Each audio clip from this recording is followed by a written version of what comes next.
Le ministre de l'Emploi et de la Formation professionnelle visite certaines directions relevant de son département.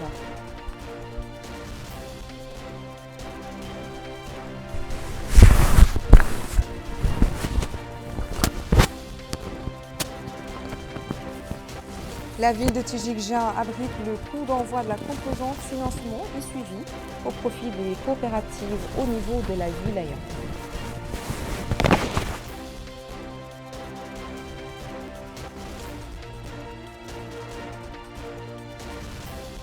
Des délégations du Parlement, des enfants et élèves lauréats visitent des centres d'intérêt à Nouadhibou et Aïlouna.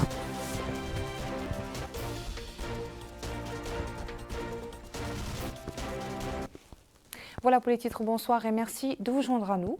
Le ministre de l'Emploi et de la Formation professionnelle, Niang Mamadou, a effectué ce lundi une visite d'information et de prise de contact dans certaines directions relevant de son département, dans les Mourata de Ksar et Tavarzena. La visite a été l'occasion pour le ministre d'exhorter les responsables de ces institutions à s'acquitter avec rigueur des missions que leur sont assignées. Mohamed Khatat.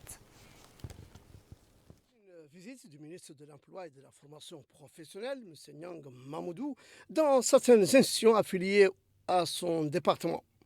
Ici, c'est la coordination des projets de l'emploi situés dans la Mokata'a de Nouakchott-Ouest, où le ministre a été accueilli par le coordinateur, M. Mohamed Cheikh Ould Habib et son staff, avant de suivre une présentation succincte de la coordination des projets de l'emploi, de sa mission, notamment ses volets fiduciaires et gouvernance, planification et programmation, suivi et évaluation. Le ministre a également suivi des présentations des projets promouvoir des emplois et le projet de la Bado Brakna avant de tenir réunion avec les responsables du projet employabilité des jeunes dont le démarrage est imminent. Là, le ministre a suivi des explications détaillées du projet présenté par son coordinateur technique, M. Ahmedoura Oulhaï, qui a évoqué les résultats attendus du projet de l'employabilité des jeunes, ses principales réalisations, ses contraintes et mesures d'atténuation et ses composantes. La troisième étape de cette tournée était la PROCAPEC, qui est le réseau des caisses populaires d'épargne et de crédit, où il a tenu réunion avec sa directrice générale, le programme Tetlamid, qui lui a brossé les performances de cette institution qui occupe une place de choix dans les politiques du gouvernement visant à réduire la pauvreté. Le ministre a sur place constaté de visu l'expérience d'un projet financé par la PROCAPEC dans le cadre des financement des activités agricoles. Passé toutes ces visites et les explications très détaillées des fonctionnements de ces institutions, le ministre a souligné. Là, non seulement on a fait une prise de contact, mais sous l'impulsion, on était obligé de faire une réunion technique. On a fait une réunion en plus parce que, comme vous le savez, le président de la République, son Excellence Mohamed Cheikh Al-Ghazouani, et sous la direction aussi du Premier ministre, des gestions fermes ont été données par rapport au suivi des projets, notamment les délais d'exécution. Et vraiment, parce que ces projets, en fait, rentrent dans le cadre du programme électoral du président de la République. Donc, il était de mon devoir de voir aujourd'hui avec les techniciens les points de blocage pour que les objectifs soient atteints. Les objectifs, c'est au niveau du chômage, au niveau de la réduction du chômage, des inégalités sociales. J'ai pu comprendre aussi que le projet PES Banque mondiale agit sur 8 régions, les Dohod, la Saba, le Traza et le Guidimaka. Au niveau des PNUD, ils agissent au niveau de la Saba, notamment dans le département de Barkéol et de Wouliangé, dans deux villages, dans 2 communes. Et au niveau de PES Bad, ça réellement au niveau du Brakna. Donc on a discuté aussi sur les moyens de voir pour faire l'extension au niveau des autres régions. En fait, l'objectif global recherché par rapport à tous ces projets, c'est l'employabilité des jeunes.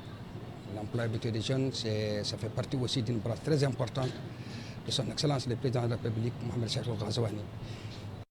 Il convient de noter qu'ici et là, le ministre a engagé les différents responsables à œuvrer à mettre en œuvre les tâches assignées à chaque département avec professionnalisme et en veillant à rapprocher leurs services des citoyens conformément aux directives de son Excellence, le Président de la République, M. Mohamed Ould Cheikh Al-Qazouani. À Tijikcha, dans le Tagant, le délégué général à la solidarité nationale et à la lutte contre l'exclusion, Tahazour, a donné le coup d'envoi de la composante financement et suivi au profit des coopératives au niveau de la wilaya. L'activité s'inscrit dans le cadre du programme de Tahazour financé à hauteur de 650 millions d'ouguiya, ancienne ouguiya. Abdeladam va nous en dire plus. Cette rencontre rentre dans le cadre du lancement du financement du dernier volet du programme national d'appui aux coopératives productives de la wilaya du Tagant. Il fait partie du programme national mis en œuvre par la délégation générale à la solidarité nationale et à la lutte contre l'exclusion Tahazour. Les 16 coopératives qui bénéficient de cette aide ont à leur disposition la logistique nécessaire dans le cadre de la production agricole. Le délégué général à la solidarité nationale et à la lutte contre l'exclusion, Mohamed Ali Oulsiri Mohamed, a affirmé que cette intervention fait partie des actions mises en œuvre sur instruction du président de la République, ce qui, dit-il, permet un renforcement des programmes mis en œuvre pour l'atteinte de l'autosuffisance en denrées alimentaires. Il a enfin déclaré que cet appui comprend principalement des machines d'irrigation, de l'engrais, des moyens de transport, entre autres. Le Wali du Tagant, Haddadimbali Yatara, a exhorté les bénéficiaires à s'adonner pleinement à l'agriculture et les a appelés à utiliser ces équipements à bon escient afin d'améliorer les conditions de vie des habitants. L'adjoint au maire du Tagant, Isselmou Nana, a apprécié cette aide des autorités qui profitent à 10 communes. Par la suite, les autorités qui ont pris part à ces cérémonies ont procédé à la remise de l'aide dédiée à ces coopératives comprenant des moyens de transport, du grillage, des outils d'irrigation, entre autres. Le président du conseil régional du Tagant, dont la structure collabore avec la délégation générale à la solidarité nationale et à la lutte contre l'exclusion, Zaidan Ould a affirmé que cette aide est utile pour les agriculteurs parce que cela leur permettra de sauvegarder les récoltes avec ce grillage. Il a enfin indiqué que toutes les communes concernées vont disposer de leur dotation. Les bénéficiaires ont tour à tour exprimé leur satisfaction pour cette intervention. Ils ont remercié la délégation générale à la solidarité nationale et le gouvernement pour cet appui financier et logistique. Ils ont promis des résultats probants à la suite de cette aide.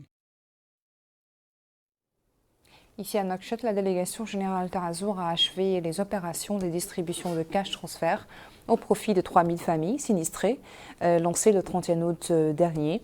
C'est le secrétaire général de la délégation générale à la lutte contre l'exclusion et à la lutte contre l'exclusion qui en a supervisé la clôture à Minakhlil. La réunion regroupant les membres de la délégation à la solidarité nationale et à la lutte contre l'exclusion Tahazour et les représentants des autorités administratives des 3 wilayas de Nouakchott vise à clôturer la présente phase des opérations de distribution des sommes d'argent liquide au profit de 3000 familles sinistrées suite aux pluies saisonnières dans les 3 wilayas de Nouakchott. Une opération qui entre, selon le secrétaire général de Tahazour, M. Samba Salem, dans le cadre des directives du président de la République, M. Mohamed Ould Cheikh Al-Qazouani, visant à venir en aide aux populations affectées.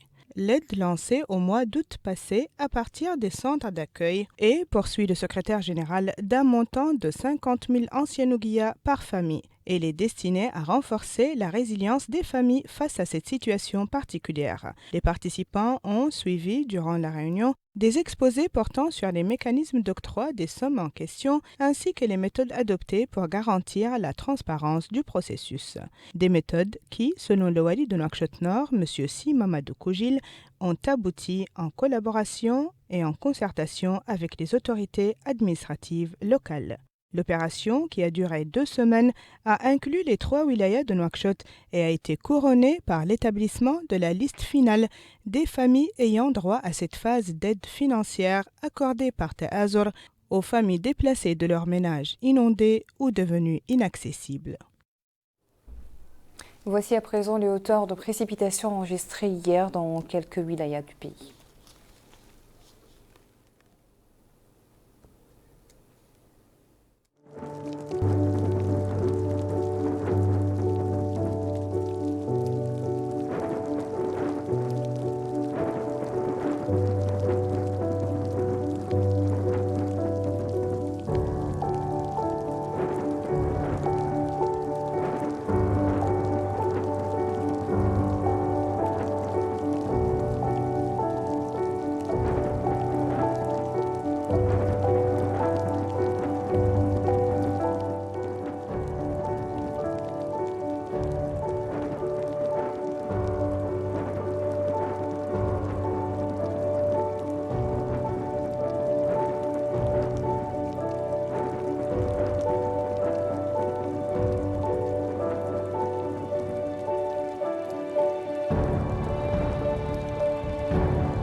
Le wali du Had al-Gharbi, Mokhtar Hend, a tenu ce matin une réunion avec le comité technique chargé du suivi et de l'évaluation de l'action des services régionaux.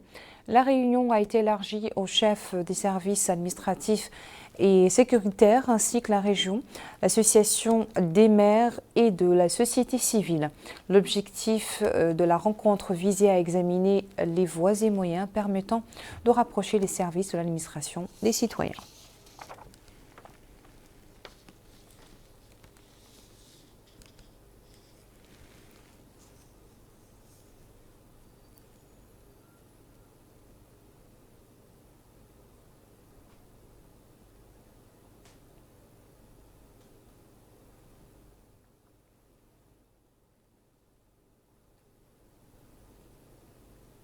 L'actualité dans le Trarza nous amène à Ouadnaga, dans laquelle le wali Rabbi Rabbo Bounana a présidé une réunion aujourd'hui avec les chefs des services régionaux et les maires des communes relevant de la Moukata.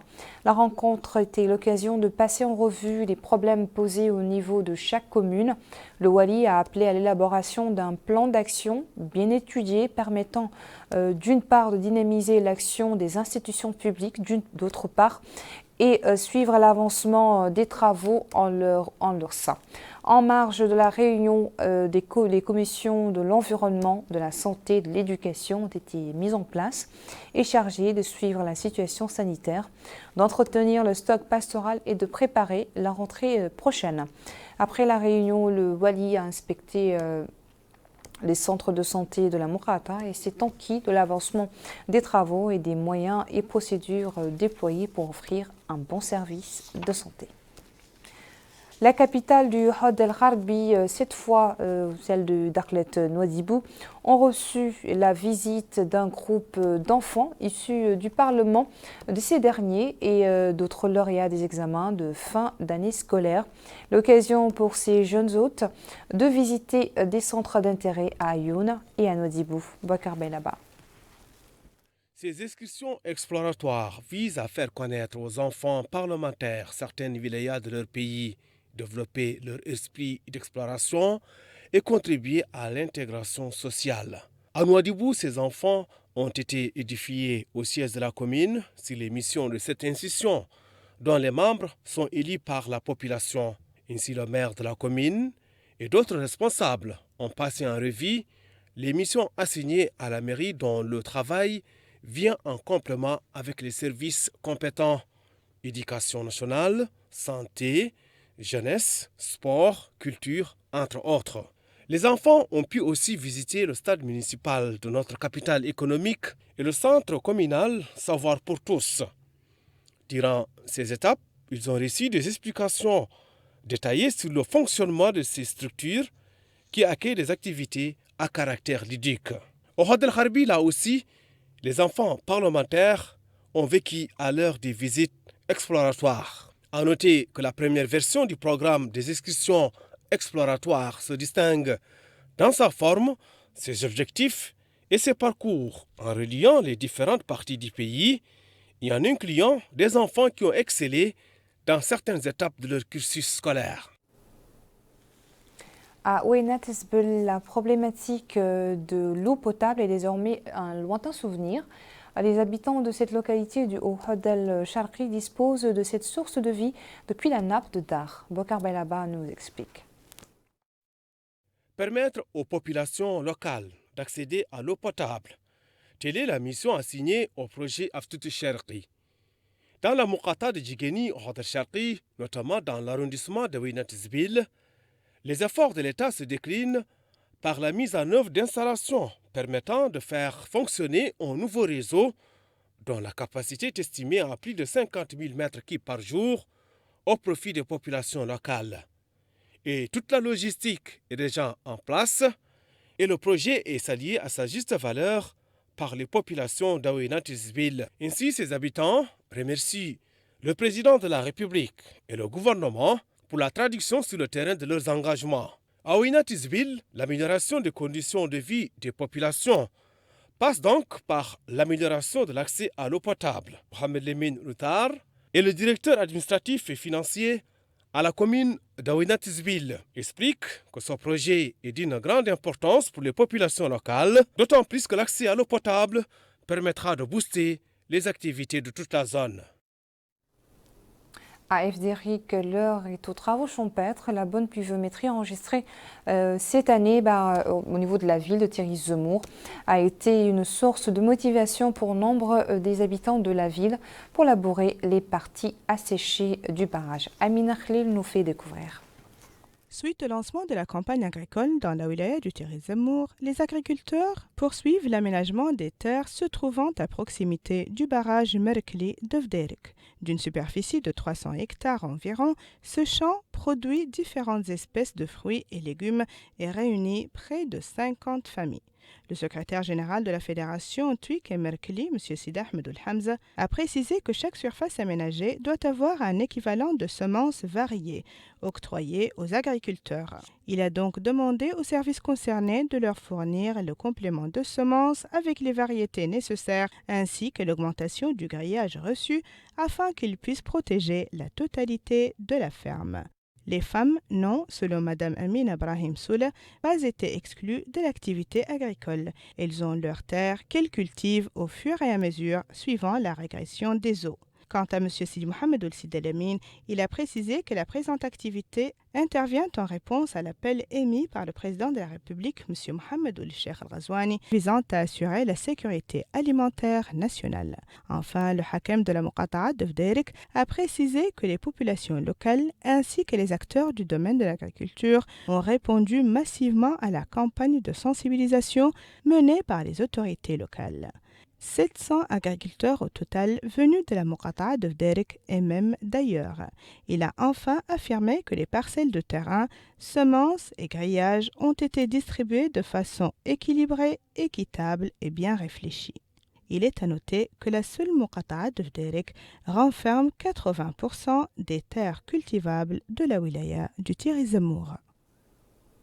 La ville de Kifa a abrité une manifestation organisée par la coordination nationale dénommée les Amis du président Mohamed Cheikh Al-Ghazouani. Les initiateurs du rassemblement ont appelé au rejet du discours haineux ainsi qu'aux comportements pouvant affecter de près ou de loin la cohésion sociale. L'accent a été mis par ailleurs sur l'importance de la diversité culturelle en Mauritanie. Le coordinateur de cette initiative a insisté sur la nécessité de préserver la solidarité sociale face aux détracteurs de l'unité nationale. Voilà qui met fin à notre journal. Merci à vous de nous avoir suivis. Le rappel des principaux titres. Le ministre de l'Emploi et de la Formation professionnelle visite certaines directions relevant de son département.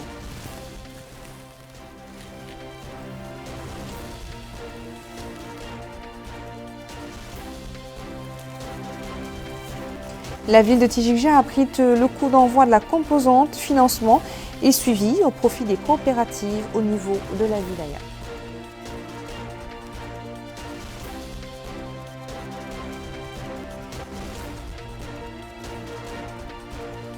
Des délégations du Parlement des enfants et des élèves lauréats visitent des centres d'intérêt à Ayouna et Nouadhibou.